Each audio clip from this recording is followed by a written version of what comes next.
Assalamualaikum warahmatullahi wabarakatuh. Selamat pagi, perkenalkan nama saya Ardina Tanjung Sari. Saya berasal dari Prodi Peternakan Fakultas Ilmu Kesehatan dan Sains Universitas Nusantara PGRI Kediri. Pada hari ini saya akan mempresentasikan hasil pengabdian masyarakat dari prodi kami pada Sinkesjar, yaitu Seminar Nasional Kesehatan, Sains, dan Pembelajaran dengan judul Workshop Pengolahan Kefir sebagai Wujud Merdeka Belajar dan Menumbuhkan Jiwa Entrepreneurship mahasiswa Prodi Peternakan UNP Kediri.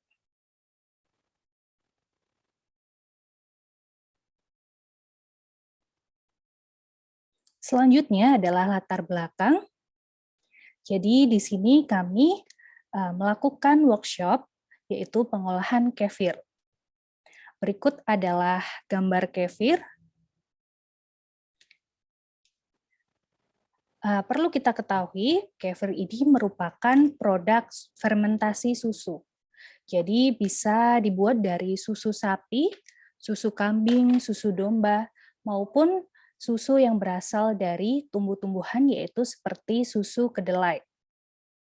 Nah, biasanya kefir ini diolah menjadi minuman ataupun kalau di Indonesia terkenal dibuat dengan produk olahan masker. Nah, pada pengabdian kali ini kami mengolah kefir menjadi minuman. Nah, kefir ini merupakan campuran dari hasil fermentasi susu dan bakteri dan ragi. Jadi starter yang digunakan ini merupakan starter yang memiliki kandungan sekitar 83 sampai 90% bakteri. Bakteri jenisnya adalah spesies dari genus Lactobacillus maupun Lactococcus dan lain-lain. Dan kandungan ragi sebesar 10 sampai 17%. Misalnya adalah Saccharomyces. Nah, kefir ini memiliki rasa yang segar dan sedikit asam dan ada sensasi sodanya.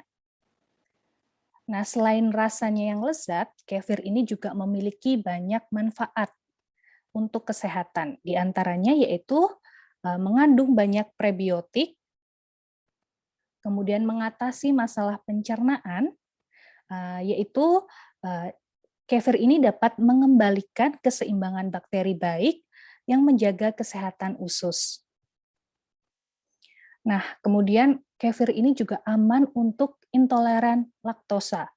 Jadi bakteri baik dalam kefir ini dapat mencerna laktosa sebagai sumber energi.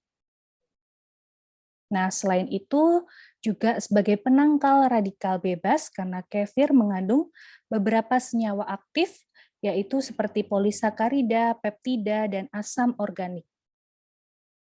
Kemudian, kefir ini juga baik untuk kesehatan tulang karena mengandung susu yaitu kalsium. Nah, dari beberapa manfaat kefir, nah di peternakan, di Prodi Peternakan UNP Kediri ini beberapa dosen dan mahasiswa sudah bergelut cukup lama dalam penelitian tentang kefir. Nah, sebagai mahasiswa sebagai agent of change, jadi para dosen ini bekerja sama dengan Hima Prodi Peternakan. Nah, pengabdian masyarakat ini sekaligus menjadi salah satu media untuk kampus Merdeka atau kampus Merdeka Belajar, yaitu untuk meningkatkan soft skill agar mahasiswa ini lebih siap dan relevan dengan kebutuhan zaman masa kini. Tentunya dengan tambahan kreativitas dari mahasiswa. Nah, oleh karena itu, kami melakukan workshop pengolahan kefir agar mahasiswa ini memiliki jiwa entrepreneurship. Nah, tujuan dari pengabdian ini yaitu yang pertama adalah mahasiswa dapat memahami teori pengolahan kefir, yang kedua mahasiswa dapat mempraktekkan secara langsung pembuatan kefir, Yang ketiga, mengetahui kesulitan mahasiswa dalam pengolahan kefir. Kemudian yang keempat adalah mahasiswa dapat mengaplikasikan pengolahan kefir sebagai penguatan merdeka belajar di masa pandemi. Dan yang kelima adalah mahasiswa dapat mengaplikasikan pengolahan kefir untuk meningkatkan jiwa entrepreneurship. Metode penelitian yaitu yang pertama waktu penelitian itu tanggal 18 Januari hingga 2 Februari 2021. Metodenya adalah penyampaian materi workshop melalui Zoom meeting, kemudian praktek langsung pengolahan kefir ini dilakukan di Laboratorium Teknologi Hasil Ternak Prodi Peternakan UNP Kediri. Tentunya ketika praktek di masa pandemi ini, kita melakukan sesuai dengan protokol kesehatan, yaitu maksimal mahasiswa yang mengikuti adalah 5 orang. Nah, kemudian pemecahan masalah atau menjawab dari rumusan masalah, kita menggunakan kuesioner dengan Google Form. Nah, langsung saja ke hasil dan pembahasan.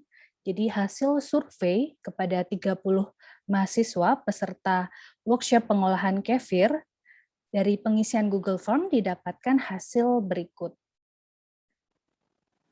Nah, gambar pertama yaitu pemahaman materi hasil workshop pengolahan kefir. Jadi pada gambar 1 ini kita memiliki pertanyaan bagaimana pemahaman mahasiswa terhadap materi pengolahan kefir, yaitu ada 2 tanggapan, yaitu sebanyak 21 mahasiswa ini merasa cukup paham, kemudian 9 mahasiswa ini sangat paham. Tentunya ini setelah kita melakukan workshop, kita melakukan sesi tanya jawab di akhir workshop. Oleh karena itu banyak mahasiswa yang akhirnya cukup paham dan sangat paham terhadap materi.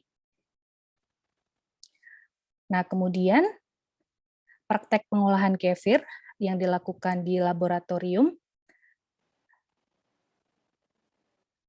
yaitu sebanyak 7 mahasiswa mengatakan cukup mudah dan 23 mahasiswa menyatakan sangat mudah. Nah, karena alat dan bahan ini sudah dipersiapkan oleh laboran di laboratorium, mahasiswa ini tinggal mempraktekkan. Jadi ketika kita menyampaikan materi, kita juga menyampaikan langkah-langkah pengolahan kefir. Jadi ketika di laboratorium, mahasiswa ini sudah dapat mempraktekkan secara langsung. Kemudian kesulitan pengolahan kefir pada gambar 3, yaitu sebesar 15 mahasiswa ini kesulitan dalam memperoleh bibit kefir. Nah, untuk memperoleh bibit kefir ini tentunya perlu dilakukan biakan pada bakteri dan ragi pada susu. Sebenarnya pada laboratorium kami di THT itu sudah berhasil membiakan beberapa bibit kefir, namun jumlahnya masih terbatas. Nah, kemudian sebesar 10 mahasiswa ini kesulitan untuk memperoleh susu segar. Jadi susu segar ini bisa diperoleh dari KUD tempat terdekat dari domisili mahasiswa, atau ketika kami melakukan praktek ini, kami memilih KUD Karunia yang ada di Kota Kediri untuk membuat kefir yang berasal dari susu sapi. Nah, kemudian sebesar 5 mahasiswa kesulitan dalam memperoleh modal. Sebenarnya kami memiliki solusi untuk mahasiswa yang kesulitan memperoleh modal, mungkin bisa membuat proposal untuk diajukan kepada beberapa pendanaan untuk mahasiswa seperti PKM kewirausahaan. Nah, kemudian yang keempat yaitu aplikasi pengolahan kefir secara mandiri. Jadi mahasiswa ini diharapkan dapat membuat kefir secara mandiri di rumah. Nah, sebesar 3 mahasiswa ini belum tertarik untuk mempraktekannya. Nah, kemudian sebesar 23 mahasiswa ini tertarik untuk mengolah kefir di rumah, yaitu untuk konsumsi pribadi. Dan hanya 5 orang mahasiswa yang tertarik menjual kefir ini, yaitu untuk dijual dengan ditambah beberapa kreativitas seperti penambahan rasa agar lebih menarik. Nah, dari workshop ini kita memperoleh kesimpulan, yaitu yang pertama, banyak mahasiswa yang sudah paham terhadap teori pengolahan kefir. Yang kedua adalah mahasiswa sangat mudah mempraktekkan secara langsung pembuatan kefir. Yang ketiga, kesulitan utama mahasiswa dalam pengolahan kefir adalah memperoleh bibit kefir dan memperoleh susu segar yang berkualitas. Dan yang keempat, mahasiswa dapat mengaplikasikan pengolahan kefir di rumah untuk dikonsumsi pribadi. Masih sedikit mahasiswa yang tertarik untuk menjual produk kefir. Nah, dari kesimpulan tersebut, kami memperoleh beberapa saran, yaitu hasil pengabdian masyarakat ini masih jauh dari harapan kami, karena masih sedikit mahasiswa yang tertarik untuk menjual produk kefir. Nah, untuk menumbuhkan jiwa entrepreneurship pada mahasiswa, peneliti berencana untuk mengadakan workshop dengan mengundang narasumber, yaitu pelaku usaha pada bidang kefir dan cara pemasaran produk kefir yang menarik. Nah, berikut adalah workshop pengolahan kefir dengan Zoom meeting. Nah, kurang lebih diikuti oleh 30 mahasiswa. Kemudian ini adalah foto, yaitu praktek pengolahan kefir oleh mahasiswa.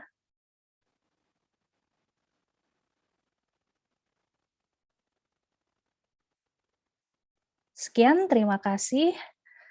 Jika ada pertanyaan, silahkan Bapak, Ibu, dan teman-teman mahasiswa dapat menyampaikan di kolom komentar. Sekian dari saya. Wassalamualaikum warahmatullahi wabarakatuh. Selamat pagi.